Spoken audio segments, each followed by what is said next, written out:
pujian yang kami naikkan ke hadapan-Mu pagi hari ini sungguh lahir dari hati kami yang paling dalam. Amin. Karena Engkau-lah pertolongan kami, karena Engkau-lah gunung batu kami, karena Engkau-lah kekuatan kami. Terima kasih buat pemeliharaan-Mu yang sempurna atas hidup kami ya Tuhan. Dan biarlah setiap nafas yang Tuhan berikan boleh kami pergunakan dengan sungguh-sungguh. Karena kami tahu bahwa semua diizinkan Tuhan terjadi dalam hidup kami ada maksudnya. Oleh sebab itu kami percayakan, kami serahkan hidup kami ke dalam tangan-Mu. Amin.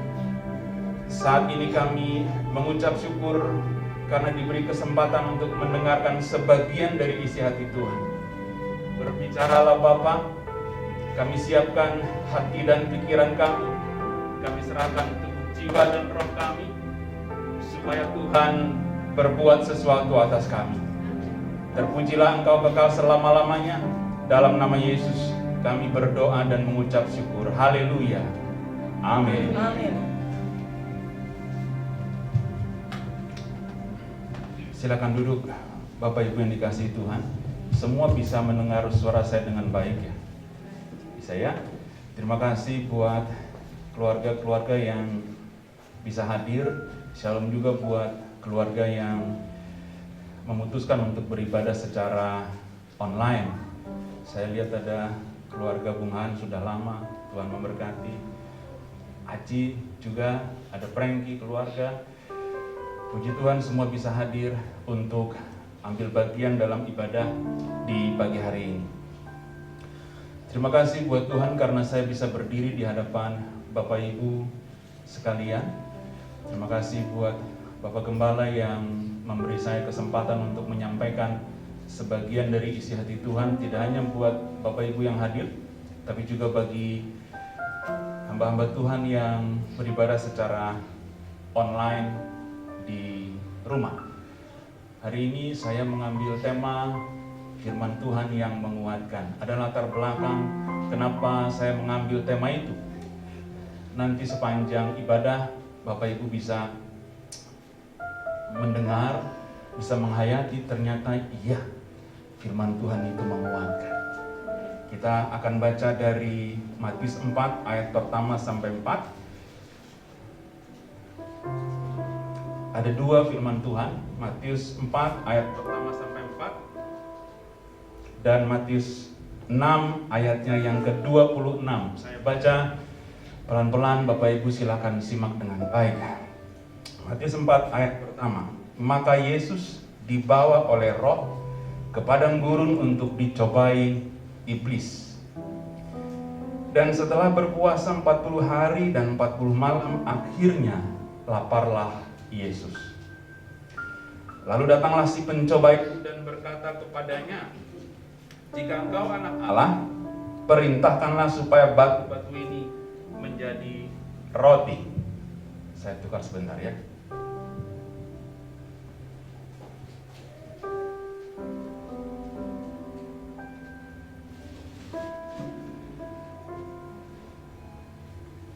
Tetapi Yesus menjawab, ada tertulis, manusia hidup bukan dari roti saja, tetapi dari setiap firman yang keluar dari mulut Allah. Itu firman Tuhan, Tuhan Yesus sendiri yang berkata. Sekali lagi, saya mau ulangi bagian yang terakhir. Tetapi Yesus menjawab, ada tertulis, manusia bukan hidup dari roti saja, tetapi dari setiap firman yang keluar dari mulut Allah. Bapak Ibu catat baik-baik firman Tuhan yang terakhir yang saya baca, bahwa manusia bukan hidup dari roti saja, tetapi dari firman yang keluar dari mulut Allah. Yang kedua, Matius 6 ayat 26. Pandanglah burung-burung di langit yang tidak menabur dan tidak menuai, dan tidak mengumpulkan bekal dalam lumbung, namun diberi makan oleh Bapamu yang di sorga. Bukankah kamu jauh melebihi burung-burung itu? Bukankah kamu jauh melebihi burung-burung itu? Amin. Amin. Itulah dua firman Tuhan yang menegur dan pada akhirnya menguatkan saya, tidak dengan bahasa yang lembut, tetapi dengan bahasa yang keras dan bahasa yang tegas. Apa maksudnya Pak Nenggolan? Nanti Bapak Ibu silakan hayati apa sih maksud perkataan saya. Firman Tuhan yang kita baca disampaikan ke saya secara pribadi tidak dengan bahasa yang lembut oleh Tuhan, tapi dengan bahasa yang keras dan tegas.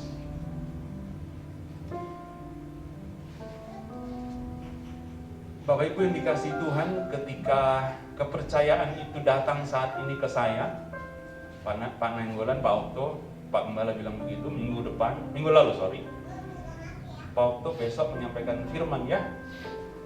Baik Pak, saya bisa berdiri, puji Tuhan, sehat keadaannya, puji Tuhan. Tapi kalau bulan lalu kepercayaan itu datang ke saya, ceritanya akan berbeda, Bapak dan Ibu yang dikasihi Tuhan. Bulan lalu saya diizinkan Tuhan mengalami kelemahan tubuh jasmani yang sama sekali tidak pernah saya alami. Satu kali kepala saya pusing, nggak sanggup rasanya berdiri gitu. Jadi saya tiduran. Kalau saya merebahkan kepala saya di bantal begitu Bapak Ibu, jantung itu kan berdebar ya. Jadi kepala saya ikut seperti bergerak mengikuti irama jantung gitu. Saking kuatnya debaran jantung itu yang saya rasakan. Saya nggak pernah begitu Bapak Ibu. Lalu saya panggil istri saya karena saya udah nggak kuat. Aku minta dipijit dong gitu. Saya katakan seperti itu. Karena sebelumnya saya bercermin, saya lihat ke wajah saya hitam gitu. Muka saya hitam. Gelap gitu. Lalu istri saya datang menghampiri saya. Dia bilang begini, kenapa wajahmu merah? Tapi seperti mau nangis. Karena dia pikir suaminya mau mati kan? Kok wajahmu merah ya? Karena saya melihat reaksi istri saya seperti itu, saya tidak mau reacting dong. Saya nggak mau bereaksi berlebihan. Masa sih? Tapi kayaknya gue lihat ya begitu sih gitu. Lalu dia pijit-pijit 1 hari penuh sambil masak. Setelah masak dia pijit saya, dia pakai minyak. Jadi sepanjang hari itu saya dipijit seluruh badan gitu karena sudah nggak kuat sama sekali. Mungkin darah tinggi kali gitu. Lalu dia beli obat, saya dikasih obat itu, saya minum. Puji Tuhan keadaan semakin membaik waktu itu. Lalu saya katakan sama istri saya, besok saya mau ke puskesmas untuk periksa kesehatan. Saya ingin tahu apa sih sebetulnya yang sedang saya alami gitu. Saya berangkat ke puskesmas, esoknya saya berangkat ke puskesmas. Bapak Ibu, kalau saya jalan 1 meter saja, tidak usah naik tangga, itu nafasnya susah sekali saya bernapas. Jadi kalau saya sudah jalan 1 meter, saya perlu duduk. Itu cukup lama saya alami, tapi saya nggak rela. Saya seperti itu, saya sungguh tidak rela. Saya ingin melawan apa yang saya rasakan. Saya duduk di bangku puskesmas, lalu saya katakan ke diri saya sendiri, saya berbicara ke diri saya sendiri. Setiap hembusan nafasku adalah anugerah Tuhan. Waktu saya bicara begitu, Bapak Ibu, tidak seperti apa yang saya sampaikan sekarang. Karena antara nafas itu susah sekali. Setiap saya bernafas, saya katakan seperti itu. Setiap hembusan nafasku adalah anugerah Tuhan. Lalu dokter panggil saya. Dia bertanya, apa yang Bapak rasakan? Dia periksa segala sesuatu. Lalu dia bilang, Bapak nggak ada masalah kok. Baik-baik saja. Puji Tuhan, kalau memang dokter katakan seperti itu. Lalu dia kasih vitamin. Dia kasih hanya vitamin. Dan vitamin itu hanya 1 strip, tidak banyak. Harapan saya ketika saya minum vitamin itu, keadaan saya semakin baik. Hari-hari berlalu Bapak Ibu yang dikasihi Tuhan, tapi keadaan tidak kunjung membaik. Kalau saya pegang sesuatu, seperti ini misalnya, jadi apa yang saya pegang itu gemetar begini Bapak Ibu, seperti mau jatuh. Saya nggak kuat menahan sesuatu dengan tangan saya, bahkan dengan tangan kanan sekalipun. Lalu saya bilang sama istri saya mau kembali lagi ke puskesmas. Berapa hari kemudian saya memang betul balik ke puskesmas karena saya berkata, saya berdoa, saya minta Tuhan aku mau sehat. Tuhan aku masih mau produktif. Itu saya bicara dengan diri saya sendiri. Saya menyemangati diri saya sendiri. Lalu saya pergi ke puskesmas, saya bicara sama dokter apa yang saya rasakan. Lalu dokter, oke Pak, coba kita tes lab ya. Kalau dibilang tes lab itu saya bersyukur karena berarti hampir semua dalam tubuh saya ini ketahuan nanti apa yang sesungguhnya terjadi. Dites, saya tunggu, mendengar tes laboratorium, saya agak sedikit lemes karena labnya itu ada di lantai 2. Bapak Ibu bisa bayangkan saya jalan 1 meter saja tidak naik tangga itu sudah ngos-ngosan. Tapi ini saya harus ke lantai 2. Tapi karena mau sehat, mau sembuh, saya naik juga dengan pelan-pelan. Sampai setelah di lantai 2 saya duduk, saya kembali bernafas, saya katakan, setiap hembusan nafasku adalah anugerah Tuhan.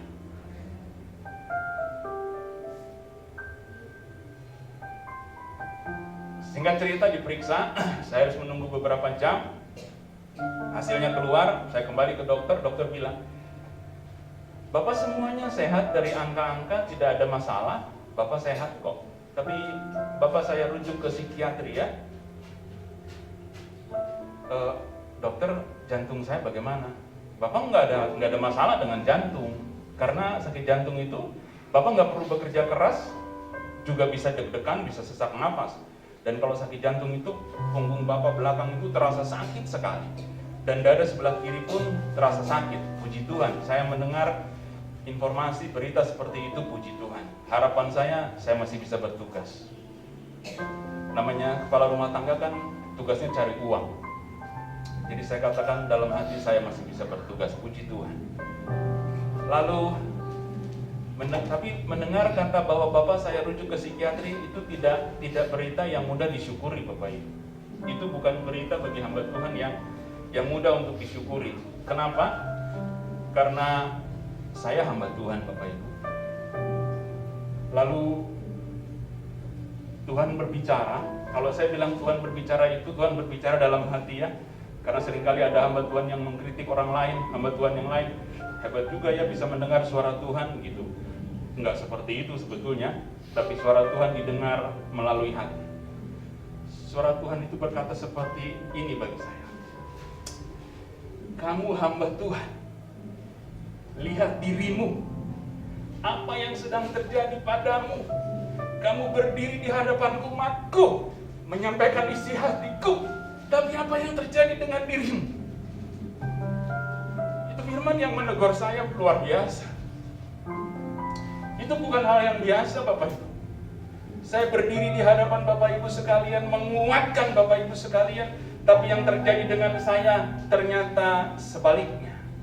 Kalau bicara psikiatri itu, bicaranya diagnosa dari dokter terkait kecemasan yang berlebihan. Saya diduga mengalami kecemasan yang berlebihan. Saya tidak menolak karena manusia itu punya pikiran, dan Bapak Gembala selalu ingatkan saya, Pak, 90% sakit penyakit yang dialami manusia semua karena pikiran. Tapi Pak Gembala juga bilang namanya manusia, siapa yang nggak berpikir ya Pak? Setiap hidup manusia itu banyak pikiran. Kalau banyak cucian katanya laundry gitu ya. Tapi semua manusia punya banyak pikiran.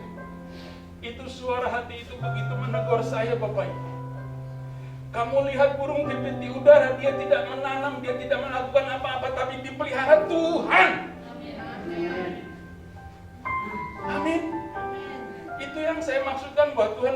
berbicara tidak dengan bahasa yang lembut, tapi dengan keras dia bicara ke saya.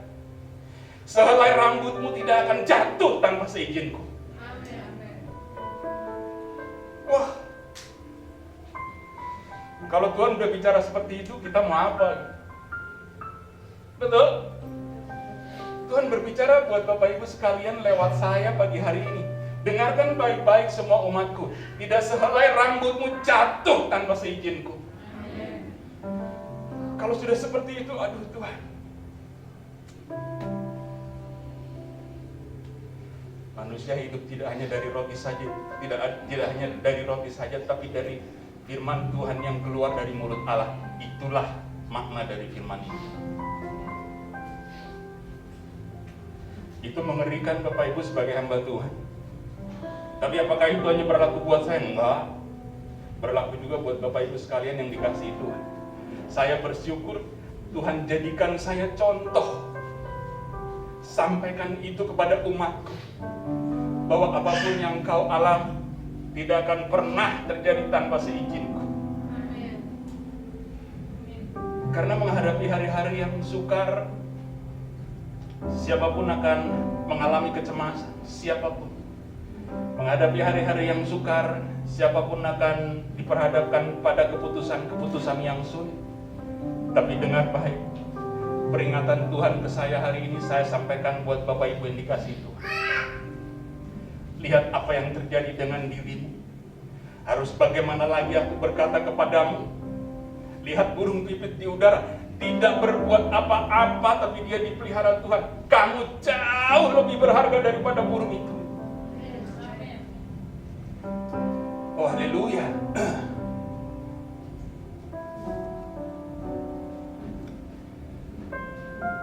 Lalu saya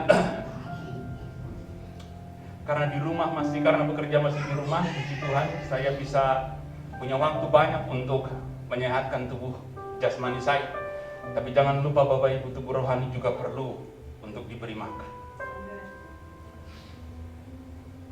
Lalu saya bertelepon dengan anak saya karena saya sudah merasa kuat.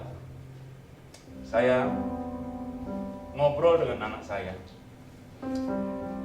Banyak pikiran ya Pak. Iya nak. Kalau sudah tua seperti Papa, mestinya sih tidak boleh banyak pikiran. Harusnya tidak boleh memikirkan hal-hal yang berat. Itu tidak boleh kalau sudah tua, karena kemampuan orang ketika usianya sudah tua itu semakin berkurang. Dia tidak akan mampu lagi menerima beban yang berat. Dia tidak akan mampu lagi menerima beban yang banyak.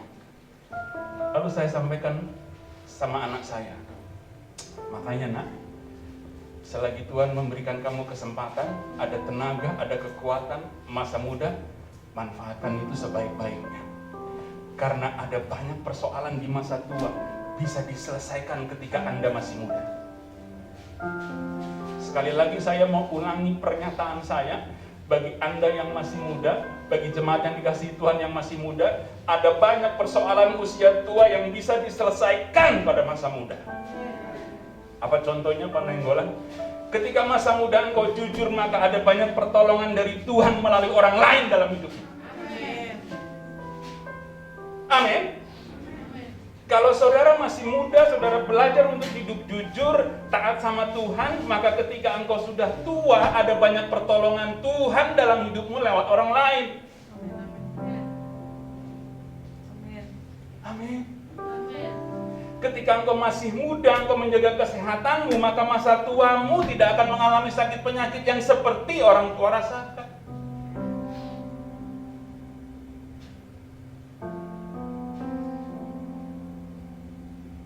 Yang lebih penting Bapak Ibu, kalau engkau masih muda, engkau bekerja dengan sungguh-sungguh, bekerja dengan keras, pada masa tuamu tidak hanya engkau memberkati dirimu sendiri, tapi juga engkau punya kesempatan memberkati orang lain.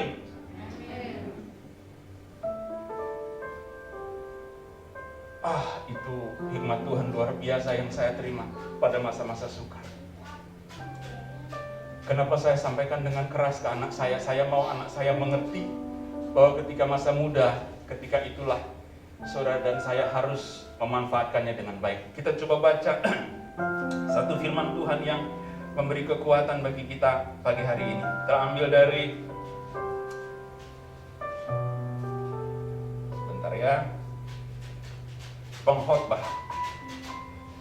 Pengkhotbah yang ke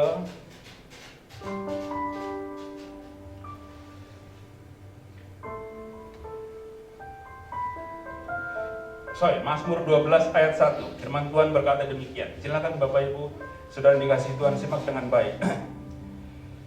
Firman Tuhan berkata demikian, ingatlah akan penciptamu pada masa mudamu, sebelum tiba hari-hari yang malang dan mendekat tahun-tahun yang kau katakan, tak ada kesenangan bagiku di dalamnya. Firman Tuhan menegur kita, apalagi yang masih muda, ingatlah Tuhan pada masa mudamu. Kalau kita terlatih mendekat kepada Tuhan, masa tua kita akan kuat di dalam Tuhan. Amin. Ketika saya muda, saya rajin bersekutu, saya rajin mendengar firman Tuhan. Saat saya tua seperti sekarang, firman yang puluhan tahun lalu saya dengar, itu muncul dalam hati dan pikiran saya, menguatkan saya menghadapi hari-hari yang susah. Tapi kalau kita masih muda, kita mengambil keputusan untuk tidak melakukan apa-apa, kita habiskan waktu itu untuk diri kita sendiri, maka ketika kita tua, tidak ada firman yang bisa menguatkan Bapak Ibu. Amin. Tidak ada sama sekali. Firman Tuhan mengingatkan, ingatlah Tuhan pada masa muda. Saya ingin kembali kepada firman yang kita baca ayat yang pertama. Matius 4 ayat pertama. Maka Yesus dibawa oleh Roh ke padang gurun untuk dicobai iblis, dan setelah berpuasa 40 hari dan 40 malam, akhirnya laparlah Yesus.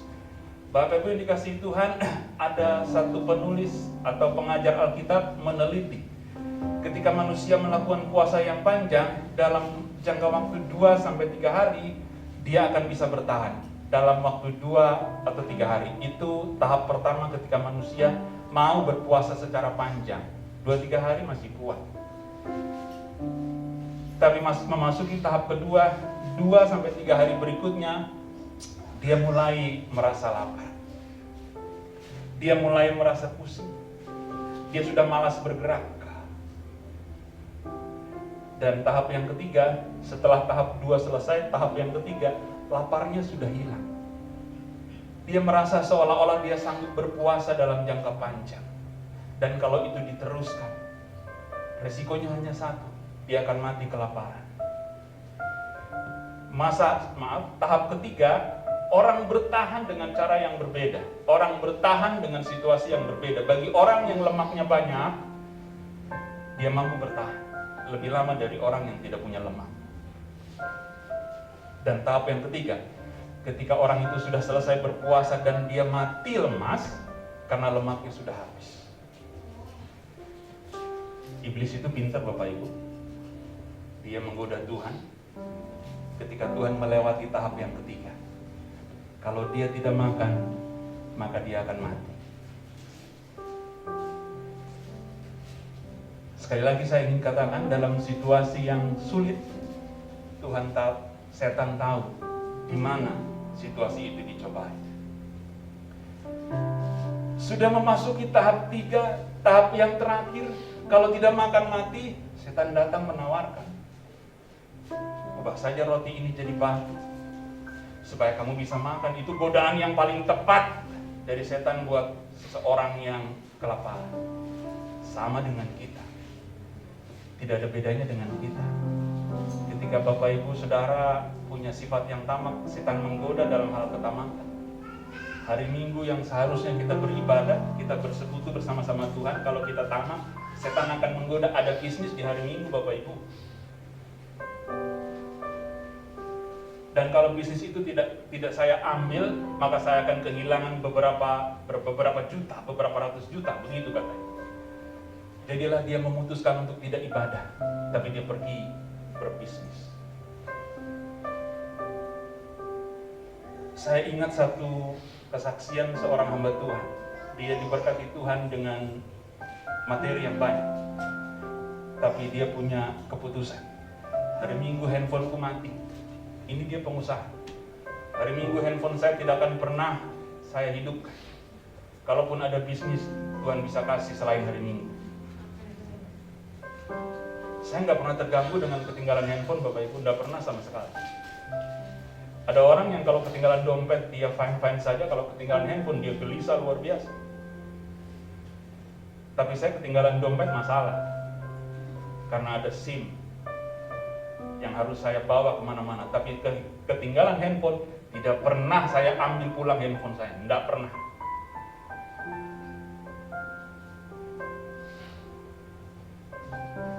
Tapi bagi orang yang pemarah, maka setan mencobai dia dengan menaruh orang-orang yang selalu menjengkelkan buat dia supaya dia marah. Kan begitu ya? Jadi setan itu tahu walaupun tidak maha tahu, yang maha tahu hanya Tuhan. Kalau kau tahu dirimu, maka jagalah hatimu. Kalau kita orangnya serius seperti saya, maka setan akan mengganggu lewat pikiran-pikiran. Ini nggak bisa diselesaikan, ini nggak bisa diselesaikan, terus terintimidasi. Dan jalan satu-satunya, Matius 4, ayat pertama sampai 4. Manusia tidak hidup dari roti saja, tapi dari setiap firman yang keluar dari mulut Allah. Artinya apa? Hidup dan matimu itu hanya Tuhan yang tahu. Amin. Saya rindu apa yang saya rasakan boleh membagikan kekuatan bagi Bapak dan Ibu yang dikasihi Tuhan. Bahwa sudah sekian puluh tahun kita melayani Tuhan. Tapi sekali-kali jangan lengah. Belajar mengenal Tuhan dengan cara yang benar. Bapak Ibu jangan ambil keputusan melayani Tuhan. Melayani Tuhan jangan ambil keputusan kalau Bapak Ibu belum mengenal siapa Tuhan yang kau sembah. Jangan mengambil keputusan melayani Tuhan. Tapi kenalilah Tuhanmu dengan baik, kenalilah Tuhanmu dengan benar, maka engkau akan bisa mengasihi Tuhan dengan benar. Kalau Bapak Ibu sudah kenal Tuhan dengan baik, lalu sudah mengasihi Tuhan dengan baik, barulah engkau bisa melayani Tuhan dengan baik. Kalau ada orang yang tiba-tiba mengambil keputusan melayani Tuhan tanpa mengenal terlebih dahulu, tanpa mengasihi Tuhan lebih dahulu, dia baperan, Bapak Ibu. Dia merasa setengah jalan, dia sudah capek. Dia merasa tidak mampu menghadapi orang-orang dalam gereja. Dia putus asa. Kenapa? Karena dia belum mengenal Tuhan yang dia sembah, belum mengenal Tuhan yang mau dia layani. Maka kenalilah dulu Tuhanmu, baru kasihilah Tuhanmu, layanilah Tuhanmu. Apakah pelayanan itu hanya di gereja? Enggak, Bapak Ibu. Di rumah tangga kita masing-masing, kita punya kewajiban melayani. Ketika kita melayani istri, melayani anak, itulah pelayananmu sebagai kepala rumah tangga. Kan begitu ya? Jangan sederhanakan arti pelayanan. Karena pelayanan punya arti yang sangat luar biasa. Di dalam usaha pun demikian. Tidak ada yang beda. Kalau engkau memahami dengan baik, mengenal Tuhan, maka engkau akan berusaha dengan cara yang benar. Tidak akan kau lakukan cara-cara yang tidak benar, yang tidak berkenan kepada Tuhan dalam berusaha. Tidak pernah. Dan tahu bahnya dengan kalau Anda karyawan mengenal Tuhan yang kau layani dengan baik dan benar, mengasihinya, engkau melayani pekerjaanmu dengan benar. Pak, kan situasinya sekarang kan sulit, Pak. Jadi rasanya kalau kita mau hidup lurus-lurus saja, susah deh, Pak. Kalau saya hidup lurus-lurus saja, Bapak tahu kan hasilnya seperti apa. Saya ingatkan kembali bagi Bapak dan Ibu yang dikasihi Tuhan, saudara lebih berharga dari burung pipit di udara. Kan begitu ya?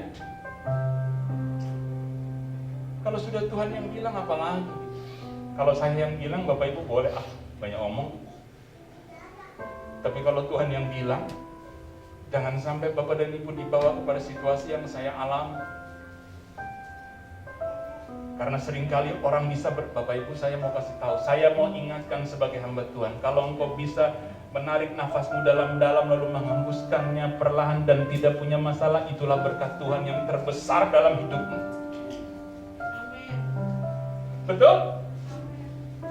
Coba hirup nafasmu dalam-dalam, lalu hembuskan pelan-pelan. Kalau Bapak Ibu tidak mengalami kesulitan ketika melakukan itu, itulah anugerah terbesar dalam hidupmu. Karena kalau orang sudah setengah bernafas susah, apalagi dia mau cari selain bisa menarik nafas dengan baik. Tapi seringkali ketika kita mulai bernafas dengan baik, kita merasakan bahwa berkat Tuhan, anugerah Tuhan itu biasa-biasa saja tanpa makna. Karena saking sudah terbiasanya, saya biasanya juga bernafas gak ada masalah.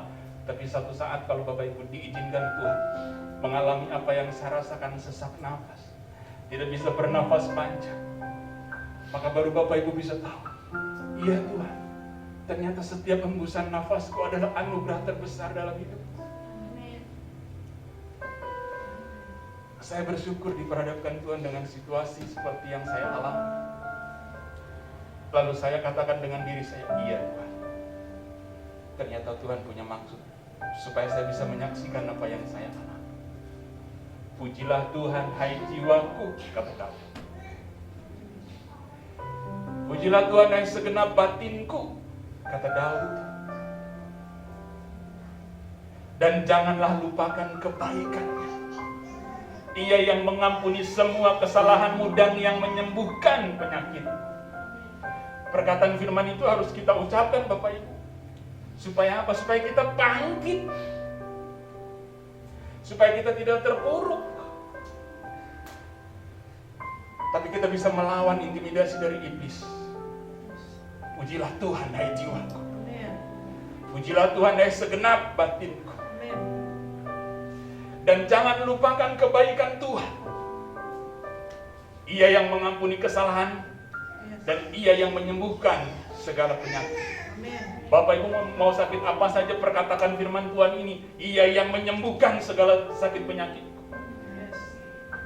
Karena Tuhan menghendaki tidak ada satupun dari kita yang sakit.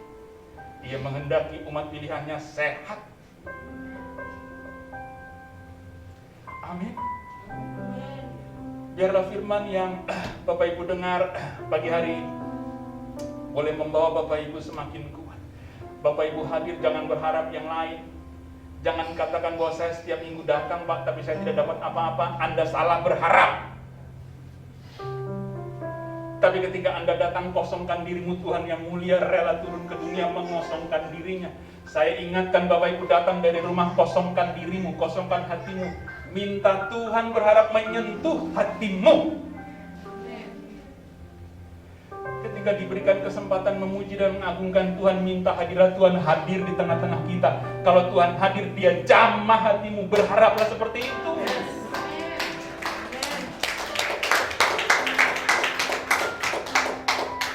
Kalau bicara sama Tuhan itu bicara hati Bapak Ibu. Gak usah bicara bisnis, gak usah bicara pekerjaan, bicara hati. Karena Tuhan berkaitan dengan hati. Dia berurusan dengan hati orang percaya lebih dari yang lain. Karena firman Tuhan katakan bahwa carilah kerajaan Allah terlebih dahulu dan semuanya ditambahkan kepadamu. Soal makan dan minum, soal yang dicari oleh orang yang tidak percaya. Bapak Ibu orang percaya, jangan cari makan dan minum, tapi cari hadirat Tuhan. Harapkan mujizat setiap Bapak Ibu mengambil keputusan untuk datang ke rumah Tuhan. Begitu juga dengan yang online, harapkan mujizat. Yes. He is the way maker. Dialah pembuka jalan. Dialah sang pemberi mujizat. Kalau saudara datang dengan cara yang benar, Dia menjamah setiap hati kita. Dia memulihkan setiap hati kita. Kalau hati kita sudah dijamah, hati kita dipulihkan, seberat apapun situasi, Bapak Ibu ingat, sukacita itu melimpah. Haleluya. Tuhan memberkati Bapak Ibu. Mari kita bangkit berdiri, kita berdoa.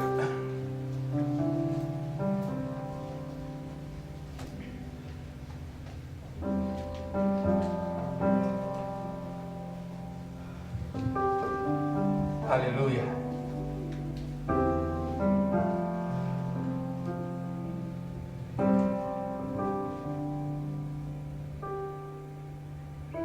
Kami bersyukur kepada pagi hari ini ya Tuhan. Lewat firman-Mu kami dikuatkan bahwa sesungguhnya manusia hidup tidak hanya dari roti saja, tapi dari setiap firman yang keluar dari mulut Allah. Biarlah kebenaran itu melekat dalam hati dan pikiran kami ya Tuhan. Kami memerlukan Tuhan dalam hidup kami. Seringkali kami memanjakan tubuh jasmani kami dengan makanan-makanan yang terbaik, tapi kami lupa memberi makan tubuh rohani kami dengan firman Tuhan. Pagi hari ini lawat kami ya Bapa, supaya kami memahami ketika Tuhan memberi kami kesempatan hidup, ada prioritas yang kami lakukan. Mengenal Tuhan, mengasihi Tuhan, dan melayani Tuhan. Terima kasih ya Tuhan. Biarlah firman yang kami dengar tertanam dalam hati dan pikiran kami, berbuah lebat, dan buah yang kami hasilkan dirasakan oleh orang lain, dan orang lain melihat Tuhan bertahta dalam hidup kami. Tuhan memimpin setiap langkah kami. Tuhan tidak biarkan kami jatuh tergeletak, tapi dengan tangan-Mu yang perkasa Engkau mengangkat kami tinggi-tinggi. Luruskan setiap motivasi kami yang salah. Luruskan setiap cara kami yang tidak benar. Taruh hikmat Tuhan, supaya kami bisa mengerti setiap kehendak-Mu dan melakukan setiap firman-Mu. Terima kasih ya Bapa. Terpujilah Engkau kekal selama-lamanya. Haleluya. Mari Bapak Ibu angkat kedua tangan-Mu dan biarlah Tuhan yang memberkati kita pagi hari ini. Tuhan memberkati dan melindungi engkau. Tuhan menghadapkan wajahnya kepadamu dan memberi engkau damai sejahtera. Tuhan menyinari wajahnya kepadamu dan memberi engkau kasih karunia. Pulanglah, lakukanlah firman Tuhan yang kau dengar. Jangan menyimpang ke kiri atau ke kanan. Tangan Tuhan yang kuat akan selalu menyertai Bapak Ibu sekalian. Kasih karunia dari Allah Bapa dan cinta kasih dari Tuhan Yesus Kristus, pertolongan yang manis dari Roh Kudus menyertai kita semua. Mulai pagi hari ini, esok kekal sampai Maranatha. Mari semua yang rindu untuk selalu kuat dalam Tuhan kita katakan, amin.